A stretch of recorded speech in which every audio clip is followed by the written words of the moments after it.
नगर को जीर्ण करके उसमें रहने लगा। फिर वहां से निकलकर पनूएल को भी जीर्ण किया। राज्य दाऊद के घराने का हो जाएगा। यदि वो उसने सोचने लगा कि तब यारोबाम सोचने लगा, यदि प्रजा के लोग यरूशलेम में बलि करने को जाएं तो उनका मन अपने स्वामी यहूदा के राजा रहोबियाम की ओर फिरेगा और वे मुझे घात करके यहूदा के राजा रहोबियाम के हो जाएंगे। इसीलिए उसने क्या किया, मूर्ति पूजा चलाया। अतः राजा ने सम्मति लेकर सोने के 2 बछड़े बनाए। लोगों से कहा, यरूशलेम को जाना तुम्हारी शक्ति से बाहर है, इसलिए हे इज़राइल अपने देवताओं को देखो जो तुम्हारे मिस्र देश से निकाल लाए। उसने एक बछड़े को बेतेल और दूसरे को दान में स्थापित किया और यह बात पाप का कारण हुई, क्योंकि लोग उसमें से एक के सामने दंडवत करने को दान तक जाने लगे। उसने ऊंचे स्थानों के भवन बनाए। सब प्रकार के लोगों में से जो लेवी वंश न थे याजक ठहरा दिए, क्योंकि लेवी वंश को क्या था, याजक बनना। फिर यारोबाम ने 8वें महीने के 15वें दिन यहूदा के पर्व के समान एक पर्व ठहरा दिया। वेदी पर बलि चढ़ाने लगा। इस रीति उसने बेतेल में अपने बनाए हुए बछड़ों के लिए वेदी बलि की। हमारी वेदी क्या है? हमारा वेदी तो यही चीज है कि हम सुबह शाम उसके सामने उपस्थित रहे, पुस्तक को लेकर जाएं, भजनों को गाएं, वचन को पढ़े और प्रार्थना को करें। यही हमारी वेदी है। यही हमारा परमेश्वर से प्रार्थना करना है, आत्मा में होकर प्रार्थना करना, ना कि परमेश्वर की कोई चीजें ढाल लो। वेदी पर बलि चढ़ाने लगा। इस रीति उसने बेतेल में अपने बनाए हुए बछड़ों के लिए वेदी पर बलि किया। अपने बनाए हुए ऊंचे स्थानों के याजकों को बेतेल में ठहरा दिया। जिस महीने को उसने अपने मन में कल्पना की थी, अर्थात 8वें महीने के 15वें दिन को वह बेतेल में अपनी बनाई हुई वेदी पास चढ़ गया। परमेश्वर को हम नहीं रच सकते हैं, ऐसा वचन कहता है। इजरायलियों के लिए एक पर्व ठहरा दिया और धूप जलाने को वेदी के पास चढ़ गया। जब बेतेल में ये सब चीज हुआ तो परमेश्वर क्रोधित हुआ दंड देने के लिए। तब क्या कहा, 13 से फिर पढ़ेंगे 1 से 32 तक वचन। तब यहोवा से वचन पाकर परमेश्वर का एक जन यहूदा से बेतेल को आया।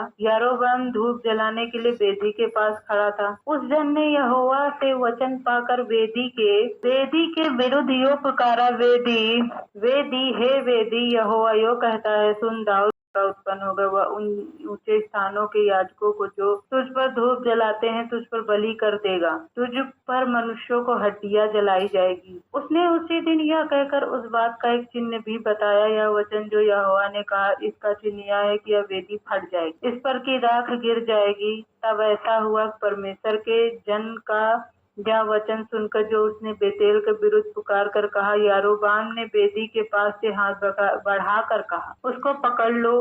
तब उसका हाथ जो उसकी ओर बढ़ाया गया सूख गया। वह उसे अपनी ओर खींच न सका। वेदी फट गई और उस पर की राख गिर गई। अतः वह चिन्ह पूरा हुआ जो परमेश्वर के जन ने यहोवा से वचन पाकर कहा था। तब राजा ने परमेश्वर के जन से कहा, अपने परमेश्वर यहोवा को मना, मेरे लिए प्रार्थना कर कि मेरा हाथ जो का तो हो जाए। प्रार्थना करने का मतलब है कि मार्गदर्शन करना। और यहाँ के लोग क्या करने लगे थे, वो इजरायली थे। बात ये नहीं हो रही, अन्य जातियों की बात यहाँ नहीं चल रही है। जो नहीं जानता है तो उसकी बात नहीं चल रही है। यारों मूर्ति बना डाली और उसको बलि करने लगा। जबकि परमेश्वर किससे खुश होता है? परमेश्वर कहता है, मैं बलि, होम बलियों से ज्यादा मैं इससे प्रसन्न होता हूँ कि मेरी बात मानी जाए, मेरी आज्ञा को तुम मानो, उसको पूरी करो। तब परमेश्वर के जन ने यहोवा को मनाया और राजा का हाथ फिर ज्यों का त्यों हो गया। तब राजा ने परमेश्वर के जन से कहा, मेरे संग घर चलकर अपना प्राण ठंडा कर और मैं तुझे दान भी दूंगा। परमेश्वर के जन ने राजा से कहा, चाहे तू मुझे अपना आधा घर भी दे तो भी तेरे घर न चलूंगा। इस स्थान में मैं ना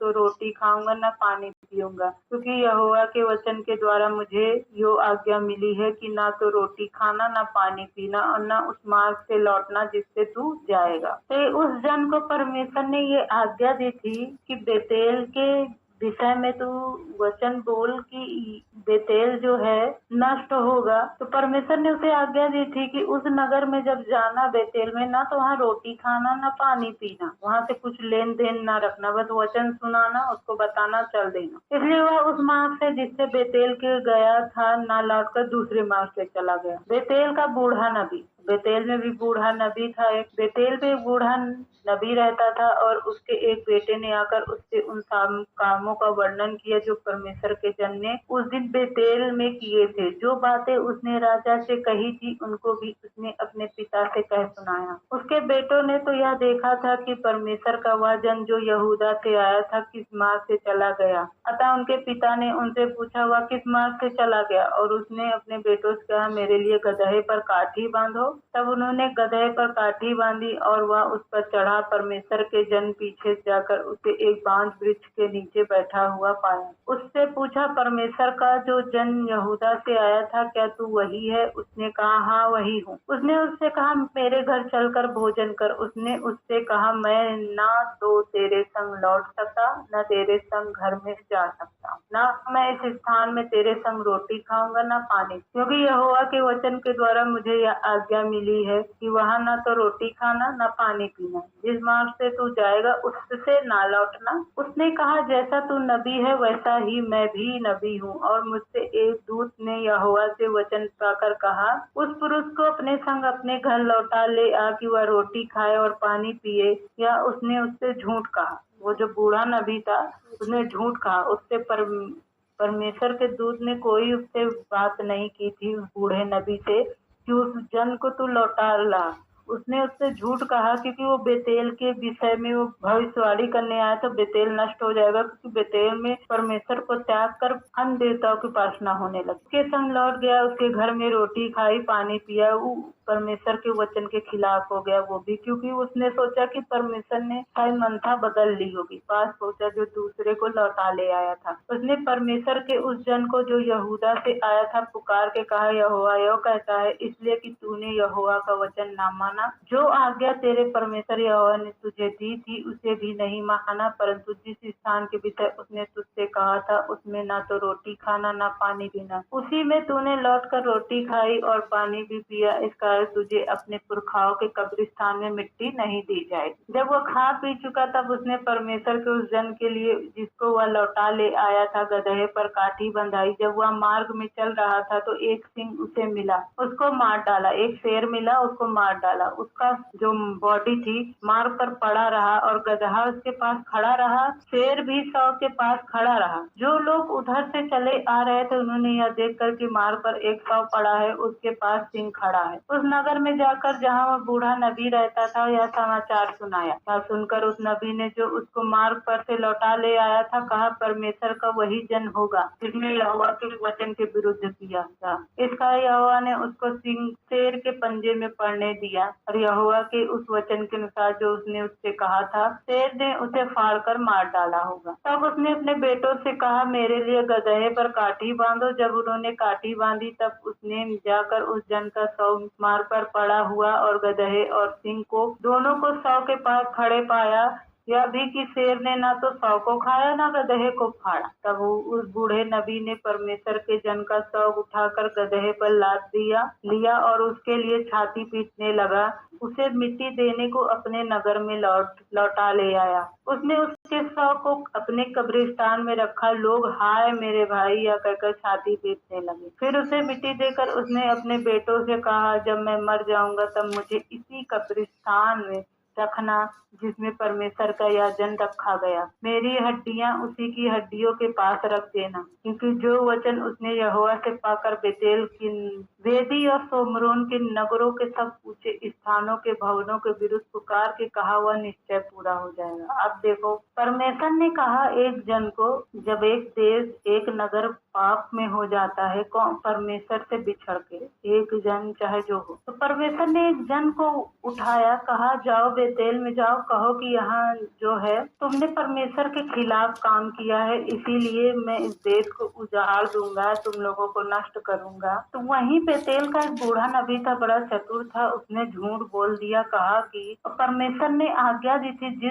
अब जाहिर सी बात है, जिस शत्रु से कहने जा रहे हो हाँ कि तुमको नाश करेगा तुम्हारे देश को, उसमें रोटी पानी तुम खा नहीं सकते। अगर खा रहे हो तो मतलब कि खा लिया तो मतलब कि उसी के मेल मिलाप में हो, भाई बन गया है। परमेश्वर ने उसे आज्ञा दी थी, मगर वो बूढ़ा नबी बड़ा चतुर था। उसने कहा कि परमेश्वर के दूत ने मुझे भेजा, कहा उससे जाओ कहो रोटी पानी खा ले, क्योंकि परमेश्वर ने कहा। अब वो हमें लगता है वो व्यक्ति जो था वो जवान था, वो ध्यान नहीं दिया परमेश्वर के वचन में, क्योंकि जो परमेश्वर वचन कह देता है उससे कोई गलती नहीं होती है। मनुष्य नहीं है कि गलती करे, वो परमेश्वर गलती नहीं करता है। परमेश्वर ने जो कह दिया तो वही करके रहता है। जब उसने वचन दे दिया कि वहाँ खाना पीना नहीं, वहाँ से दूसरे रास्ते से चले आना, मगर उस व्यक्ति ने उसको बहका दिया और उसने भी रोटी पानी खाई, इसीलिए परमेश्वर का क्रोध भड़का और उस व्यक्ति को भी मार डाला। परमेश्वर अपना काम तो करा सकता है, क्योंकि यहाँ 32 में लिखा है, जो वचन उसने यहोवा से पाकर बेतेल की वेदी और सुमरोन के नगरों सब ऊंचे स्थानों के भवनों के विरुद्ध पुकार के कहा, वह निश्चय पूरा हो जाएगा। जो वचन कहा है परमेश्वर ने कि ये चीज होकर रहेगा, तो आप वो चीज नहीं करोगे तो किसी और से परमेश्वर करवा ही लेगा वो काम। मगर हमें चौकस रहना चाहिए कि परमेश्वर का जो वचन कहता है, परमेश्वर गलती कि ऐसे ऐसे करो, ये चीज छोड़ो, ऐसे ऐसे करो। अगर कोई व्यक्ति आके आपको बहका दे अपने चतुराई की, इसके बदलने के कारण मेरा भी नाश हो रहा है, मेरा भी बदला जा रहा है, तो ध्यान दो, आप ना बदलो। जो परमेश्वर का वचन दिया है, सिखाया है, उसी पे ध्यान दो, उसी को पूरा करो, क्योंकि परमेश्वर जो वचन देकर वो नहीं बदलता है, वो मनुष्य नहीं है कि गलती करे। तो आज के वचन से यही सीखा गया कि जो आपसे परमेश्वर ने कहा है, किसी की बात मत सुनो। ध्यान दो, परमेश्वर ही अकेला है जो आपका सगा है और कोई सगा नहीं है। तो उसके वचन को पूरे करने में पूरी क्या करो, चौकसी करो। तो वो क्या कहता है कि तुम घोड़े और खच्चर के समान न बनो। परमेश्वर को खांसी न देनी पड़े कि तुमको खांसी दे, तो उस खांसी की तरह खांसी में तुम होकर और तुम फिर प्रार्थना करो, तब परमेश्वर कहे अब तुम ठीक हो। ऐसे बढ़िया परमेश्वर को हम शिकायत न दे, परमेश्वर से दुआ करे, प्रार्थना करे, परमेश्वर हमें ऐसा मन दे कि परमेश्वर हम शिकायत का मौका न दे, आपको ताड़ना करने ही ना पड़े। वो चीज हम पहले से ही कर ले जो आपने कहा है, उसके पूरे दिल से मानने को हमारा मन हो जाए। तो मसीह में आने के बाद एक व्यक्ति तभी मसीह कहलाता है जब वो प्रार्थना में, उपवास में, तभी वो मसीह कहलाता, नहीं तो आम इंसान है।